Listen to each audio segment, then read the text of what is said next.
7.2 का question number 2, बिंदुओं 4, -1 और -2, 3 को जोड़ने वाले रेखाखंड को समत्रिभाजित करने वाले बिंदुओं को निर्देशांक ज्ञात कीजिए। तो बिंदु जैसे 4, -1 और -2 और 3 को जोड़ने वाले रेखाखंड को समत्रि का मतलब होता है कि इसको 3 भागों में हमें बांटना है। चलिए देखते हैं। ये आपका हो गया बिंदु ए और ये बिंदु हो गया आपका बी। बिंदु ए और बिंदु बी इसे कितने भागों में काटा है? समत्रि 3 भागों में काटा है। तो बिंदु जैसे यहाँ है 4, -1, फिर बिंदु है -2, -3, 2 बिंदु हो गया। अब इसको 3 भागों में बांटते हैं। तो 1, 2 समत्रि मतलब बराबर 3 भागों में बांटते हैं। तो यहाँ से यहाँ तक 1 और यहाँ से 2 और यहाँ 3। इसका नामकरण कर देते हैं। तो इसका नाम P, इसका नाम Q हो गया। तो AP 1, PQ 2 और QB 3 भागों में इसको हम बांट दिए। अब 3 भागों में बांटते हैं तो 1, 2 और 3 बराबर है, तो बराबर भागों में हमने बांट दिया। अब सबसे पहले हम क्या करते हैं? बिंदु बी का निर्देशांक ज्ञात करते हैं। अगर बिंदु पी का निर्देशांक ज्ञात करते हैं तो इधर 1 और इधर 1 2 हो जाता है, इधर 1 तो यानी 1:2 हो जाता है। ठीक है, चलिए देखते हैं।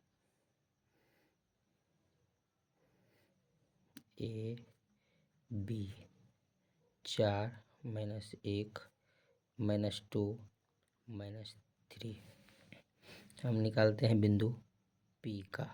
तो P का x y मान लेते हैं। इसका कहता है निर्देशांक ज्ञात करने के लिए।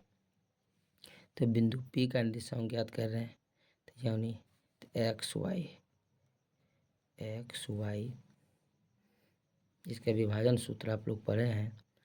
m1 x2 plus m2 x1 बटे m1 plus m2 m1 y2 plus m2 y1 बटे m1 प्लस m2।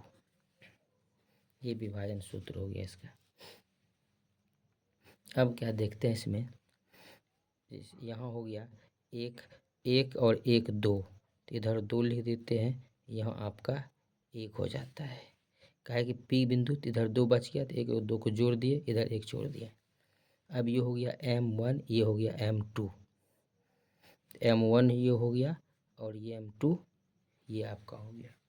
तो m1 हो गया 1 x2 x1 x2 y1 -1 हो गया और -3 y2 हो गया। तो x2 आपका हो जाता है -3 प्लस m2 2 x1 आपका होता है 4।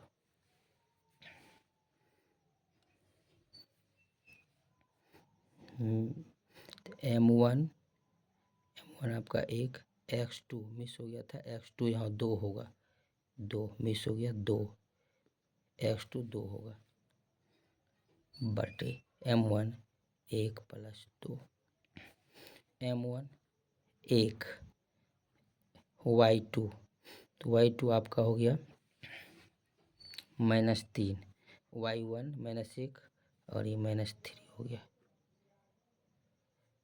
प्लस m2 2 y1 हो गया आपका -1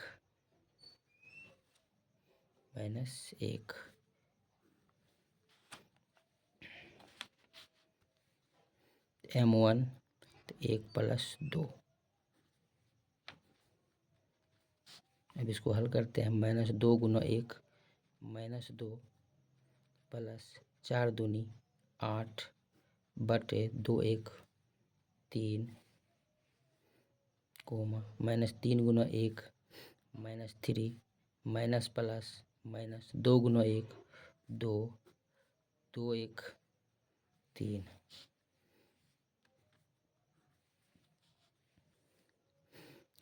8 में से 2 को लेस करते हैं तो 6 हो जाता है बटे 3 -3 -2 -5/3। इसको काट देते हैं, 3 दूनी 6 तो हो जाता है 2 -5/3। तो आप बी बिंदु का निर्देशांक आपका हो गया 2, -3/5 हो गया। ये आपका ये आंसर हो गया। अब इसका दूसरा देखते हैं।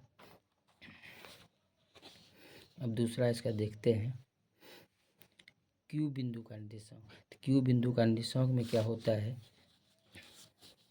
क्यू बिंदु को निकालते तो इधर 2 हो जाता है, 1 1 2 और इसके बाद 1 इधर आ जाता है। तो क्यू बिंदु का निर्देशांक हम याद करते हैं। चलिए देखते हैं क्यू बिंदु का निर्देशांक में क्या होता है। क्यू बिंदु का निर्देशांक फिर वही होगा A B 4 -1 B -2 -3 बिंदु Q का निर्देशांक। फिर इसका x y, तो आपका नाम x y डबल बराबर हो जाता है तो फिर इसका नामकरण कर देते हैं। इसका हो जाता है x1 y1, ये हो जाता है। इसका दे देते हैं x2 y2, कोई दिक्कत अब नहीं है। अब देखते हैं यहाँ क्या था क्यू बिंदु का। तो क्यू बिंदु में क्या होगा आपका, इधर 1 रह जाता है और इधर 2, तो 1 1 2 ही हो जाता है। तो यानी आपका कितना हो गया, M1 ये 2 हो गया और M2 1 हो गया।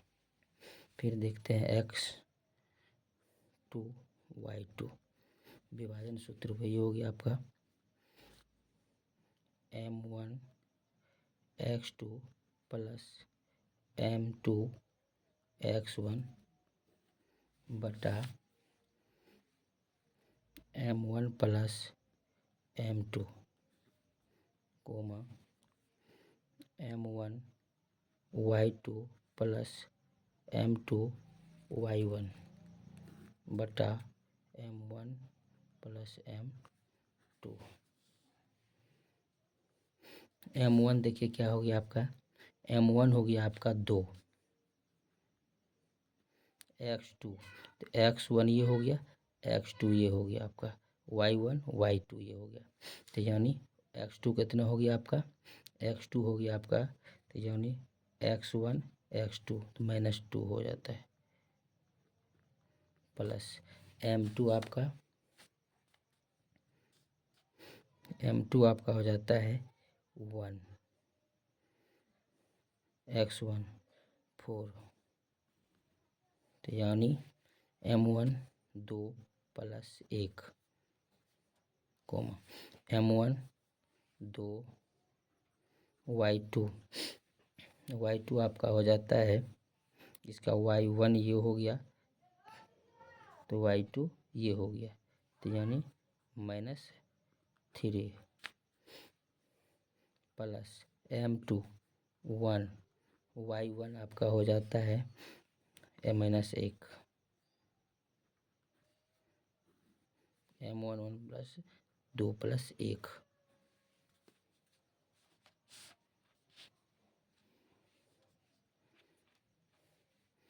अब इसको हल करते हैं, +2 -2 -4 प्लस 1 गुना 4 4 बटे 2 1 3 -3 गुना 2 -6 प्लस माइनस 1 गुना 1 1 बटा 2 1 3 -4 में -4 प्लस 4 तो 0 हो जाता है कट के 3 -6 -1 -7 बटे 3। तो यानी आपका हो जाता है यहाँ तो 3 में से 0 0 बटे -7 बटे 3। तो यानी ये आपका हो गया बिंदु क्यू का निर्देशांक। बिंदु क्यू का निर्देशांक आप देख रहे हैं यहाँ, बिंदु क्यू का निर्देशांक आपका निकल गया 0 कोमा -7 बटे 3 निकल गया। इसके बाद बिंदु पी का, तो पी का आपका निकल गया है आपका 2 कोमा -3/5, यानी समत्रिभाज्य 3 भागों में बांट देते हैं।